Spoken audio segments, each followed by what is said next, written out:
Okay. So next topic பாருங்கடா, cost push inflation. Demand pull பார்த்தோம், இப்போ காஸ்ட் புஷ் இன்ஃப்ளேஷன். சரியா? ஸோ காஸ்ட் அப்படின்னா என்னம்மா, ஒரு குட்ஸை ரா மெட்டீரியல் டு ஃபினிஷ்டு ப்ராடக்டாக மாற்றுறதுக்கு. ஓகே, இன் பிட்வீனில் என்னென்ன மேனுஃபேக்சரிங் எக்ஸ்பென்சஸ் பண்ணுறோமோ that all expenses we described as the cost. Okay, so அந்த காஸ்ட் இன்க்ரீஸ் ஆகிறனால நம்மளோட இன்ஃப்ளேஷன் எப்படி இன்க்ரீஸ் ஆகுது அப்படின்னு பார்க்கலாம். Okay, so cost of raw material and other input should be increased. Okay, so cost of raw material purchase பண்ணுவோம் இல்லையா, அப்போ ரா மெட்டீரியலோட ப்ரைஸ் அதிகமாகுது. வேறு என்னென்ன இன்புட்ஸ் யூஸ் பண்ணுறோமோ, இன்புட் அவுட்புட்டாக மாற்றுறதா ப்ரொடக்ஷன் ப்ராசஸ். ஸோ என்னென்ன இன்புட் கொடுக்குறோமோ, லேண்டுக்கான ரெண்ட்டு, லேபருக்கான வேஜஸ், ஓகே, கேபிட்டலுக்கான இன்ட்ரெஸ்ட், அப்போ அந்த அதர் இன்புட்ஸோட ப்ரைஸும் என்ன ஆகுது, ஃபேக்டர் ப்ரைஸ் அப்படின்னு சொல்லுவோம் இல்லையா, so that is also increases. Okay, and wages paid to labours also. Okay, வேஜஸும் என்ன ஆகுது, இன்க்ரீஸ் ஆகுது. ஓகேவா? ஸோ இது எல்லாமே என்ன தான், இன்புட் தான். ஓகே, ஸோ இது எல்லாமே இதோட அப்போ டோட்டல் காஸ்ட், ஒரு ப்ராடக்டை, ஒரு கமாடிட்டிஸை ரா மெட்டீரியல் டு ஃபினிஷ்டு ப்ராடக்டாக மாற்றிருக்கு. இன் பிட்வீனில் what are the expenses we can made, that all expenses that cost should be creates the price should be increased. ஓகேவா? ஸோ அந்த காஸ்ட் இன்க்ரீஸ் ஆகிறப்போ ஆட்டோமேட்டிக்காக ப்ரைஸும் இன்க்ரீஸ் ஆகும். So it leads to the inflation. Again இது எதமாக create பண்ணுது, இன்ஃப்ளேஷனை வந்து க்ரியேட் பண்ணுது. Okay, so that is called as the cost push inflation. Okay, பாரு, when the cost of raw material and other input rises and then inflation result, so increase in wages paid to labor also leads to the inflation. Okay, so cost of raw material, other inputs and also the wages. Okay, இது எல்லாமே increase ஆகி அந்த ப்ராடக்டை make பண்ணுறதுக்கான cost increase ஆகி, அப்போ ஆட்டோமேட்டிக்காக cost increase ஆச்சுன்னா நம்ம ப்ரொடியூசராக இருந்தால் என்ன பண்ணுவோம், அந்த காஸ்ட்டை we can included in the price of that particular product. அப்போ ப்ரைஸ் நேச்சுரலாக என்ன ஆயிரும், it should be increased. Price என்ன ஆயிரும், இன்க்ரீஸ் ஆயிரும். சரியா? So it is called as the cost push inflation. Okay, அடுத்த டாபிக் பாரு, very interesting one, wage price spiral. Okay, so இந்த வேஜ் ப்ரைஸ் ஸ்பைரல் அப்படின்னா, ஸ்பைரல்னா என்னடா, சுழற்சி அப்படின்னு சொல்லுவோம் இல்லையா. ஸோ அந்த வேஜ் இன்க்ரீஸ் ஆகி ப்ரைஸ் இன்க்ரீஸ் ஆகிறது, எகைன் ப்ரைஸ் இன்க்ரீஸ் ஆகிறனால வேஜஸ் இன்க்ரீஸ் ஆகிறது. ஓகே, இது ஒரு இன்ட்ரெஸ்டிங் இது பாரு. So wage price spiral, how they can creates the inflation situation அப்படின்னு பார்க்கலாம். சரியா? So it explains the, okay, this inflation explains the causes and effects relationship between rising wages and also the rising prices of inflation. Okay, wagesனால price increase ஆகி, pricesனால wages increase ஆகி, those two it leads to the inflation. How they can leads to inflation அப்படிங்கிறது தான் wage price spiral. Okay, so இப்போ நான் define பண்ணுற மாதிரி உனக்கு புரிகிற மாதிரி, இது ரொம்ப சிம்பிளாக இருக்கும். ஃபார் எக்ஸாம்பிள், இப்போ என்ன பண்ணுறாங்க, லேபர்ஸ் வந்து, okay, so cost of production, ஒரு ப்ராடக்ட்டை ரா மெட்டீரியல் டு ஃபினிஷ்டு ப்ராடக்டாக மாற்றுற காஸ்ட் ஆஃப் ப்ரொடக்ஷனில் wages also one of the input. ஓகேவா? இப்போ லேபர்ஸ் என்ன ஆஃபர் பண்ணுறாங்க, வேஜஸ் வந்து எங்களுக்கு இன்க்ரீஸ் பண்ணணும்னு ஆஃபர் பண்ணுறாங்க த்ரூ ட்ரேட் யூனியன்ஸ் மூலமாக. ஸோ இப்போ வேஜஸ் இன்க்ரீஸ் ஆகுது. வேஜஸ் இன்க்ரீஸ் ஆகிறப்ப நம்மளாம் லேபர்ஸாக இருந்தோம் அப்படின்னா, நம்ம கன்சியூமர் குட்ஸுக்கு ஸ்பெண்ட் பண்ணக்கூடிய நம்மளோட இன்கம் இந்த இடத்துல என்னாகும், இன்க்ரீஸ் ஆகும். ஓகேவா? ஸ்பெண்டிங் இன்கம் என்னாகும், இட் ஷுட் பி இன்க்ரீஸ். அப்போ இன்கம் இன்க்ரீஸ் ஆச்சு அப்படின்னா நம்மளோட டிமாண்ட் ஃபார் த ப்ராடக்ட்டும் என்ன ஆகும், இன்க்ரீஸ் ஆகும். சரியா? இப்போ ப்ரைஸ் என்ன ஆகும், டிமாண்ட் இன்க்ரீஸ் ஆச்சு அப்படின்னா ப்ரைஸும் வந்து இன்க்ரீஸ் ஆகும். அப்போ இந்த இடத்துல ஒரு இன்ஃப்ளேஷன் கிரியேட் ஆகிடுச்சா.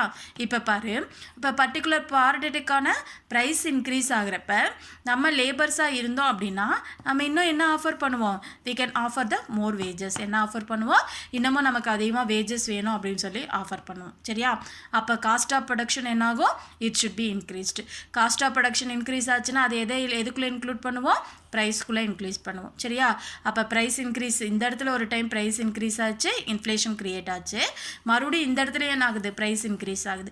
ப்ரைஸ் இன்க்ரீஸ் ஆச்சுன்னா அகெயின் நம்ம என்ன ஆஃபர் பண்ணுவோம், வேஜஸ் வந்து அதிகமாக வேணும் அப்படின்னு சொல்லி ஆஃபர் பண்ணுவோம். அதுதான் இந்த சிச்சுவேஷனை என்ன சொல்லுவாங்க அப்படின்னா, இன்ஃப்ளேஷன் ப்ரீட்ஸ் இன்ஃப்ளேஷன் அப்படின்னு சொல்லுவாங்க. ஓகேவா? இன்ஃப்ளேஷன் மறுபடியும் இன்ஃப்ளேஷனை வந்து மறுபடியும் இன்க்ரீஸ் பண்ணிக்கிட்டே இருக்கும். சரியா? So those type of inflation we described as the wage price spiral. Wage price spiral. Okay, சுழற்சி அப்படின்னு சொல்லுவோம். வேஜஸ்னால ப்ரைஸ் இன்க்ரீஸ் ஆகும், இன்ஃப்ளேஷன் கிரியேட் ஆகும். எகன் ப்ரைஸ் இன்க்ரீஸ் ஆகிறனால வேஜஸ் இன்க்ரீஸ் ஆகி மறுபடியும் ப்ரைஸ் இன்க்ரீஸ் ஆகும். அது அப்படியே என்னவாகிட்டே இருக்கும், ஒரு ரொட்டேஷன் மாதிரி போய்கிட்டே இருக்கும். சரியா? So this is called as the wage price spiral inflation. Are you கிளியர்டா? Okay, So next type of inflation பாருங்கடா other types of inflation on the basis of inducement. inducementனா என்னமா ஒரு தூண்டுதல்னால சரியா. ஸோ அந்த மாதிரி இன்டியூஸ்மெண்ட்னால வேற என்னென்ன டைப்ஸ் ஆஃப் இன்ஃப்ளேஷன் ஒரு கண்ட்ரியில் இருக்குது அப்படிங்கிறது இப்போ ப்ரீஃபாக பார்க்கலாம் ஓகேவா. அதில் ஃபஸ்ட் ஒன் பாரு கரன்சி இன்ஃப்ளேஷன். ஃபஸ்ட் ஒன் என்னடா கரன்சி இன்ஃப்ளேஷன். கரன்சி இன்ஃப்ளேஷன்னா the excess supply of money in circulation causes rise in price level. Okay so ஒரு கண்ட்ரியில் சப்ளை ஆஃப் மணி அப்படின்னு சொன்னோம் இல்லையா. ஸோ அந்த சப்ளை ஆஃப் மணி கண்ட்ரியில் அதிகமாக இருக்கிறனால ஓகே. ஸோ அப்போ சர்க்குலேஷன் ஆஃப் மணி கண்ட்ரியில் அதிகமாக இருந்தது அப்படின்னா அப்போ பேப்பர் கரன்சி புழக்கத்தில் இருக்கிற மணி என்ன ஆகும், இட் ஷுட் பி இன்க்ரீஸ்டு ஓகேவா. ஸோ அந்த மாதிரி சுச்சுவேஷனில் ப்ரைஸ் வந்து இன்க்ரீஸ் ஆகும் சரியா. ஸோ ஃபார் எக்ஸாம்பிள் இப்போ ஆர்பிஐ வந்து கண்ட்ரியில் இருக்கிற ப்ராப்ளத்தை கண்ட்ரோல் பண்ணுறதுக்காக என்ன பண்ணுறாங்க, மணி சப்ளை வந்து சர்க்குலேஷன் ஆஃப் மணியை வந்து இன்க்ரீஸ் பண்ணுறாங்க சரியா. ஆர்பிஐ அந்த M1 M2 M3 M4 4 waves பார்த்தோம்லடா. So அந்த மாதிரி ஃபார்மேட்டில் என்ன பண்ணுறாங்க, பப்ளிசஸ் ஆஃப் மணியை வந்து இன்க்ரீஸ் பண்ணுறாங்க. அப்போ கண்ட்ரியில் money circulation excess supply of money அதிகமாகிரும். அந்த மாதிரி excess supply of money increase ஆகிறப்போ ஆட்டோமேட்டிக்காக ப்ரைஸ் என்ன ஆகும், இன்க்ரீஸ் ஆகும். So that is called as the currency inflation okay.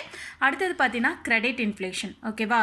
So credit inflation அப்படிங்கிறது பேங்க்கெல்லாம் பார்த்தீங்கன்னா இப்போ என்ன பண்ணுறாங்க, லிபரல் லெண்டிங் கொடுக்குறாங்க சரியா. ஸோ ஈஸியாக என்னது சுலப தவணை முறை அப்படின்னு சொல்கிறாங்க இல்லையா, ஈஸியாக இன்ஸ்டால்மெண்ட்டில் பே பண்ணுற மாதிரி டியூரபிள் குட்ஸுக்கு அதர் குட்ஸுக்கு ஓகே. ஸோ அந்த மாதிரி இதில் என்ன பண்ணுறாங்க, when banks are liberal in lending credit, the money supply increases and thereby rising prices ஓகேவா. ஸோ லிபரல் கிரெடிட் கொடுக்கறனால மக்கள்கிட்ட என்ன ஆகுது, சர்க்குலேஷன் ஆஃப் மணி வந்து இன்க்ரீஸ் ஆகுது ஓகே. ஸோ அந்த மாதிரி circulation of money supply of money increase ஆகிறப்ப ஆட்டோமேட்டிக்காக ப்ரைஸ் இந்த இடத்துல என்ன ஆயிரும், இன்க்ரீஸ் ஆயிரும். ப்ரைஸ் ஆட்டோமேட்டிக்காக என்ன ஆயிரும், இன்க்ரீஸ் ஆயிரும் ஓகேவா.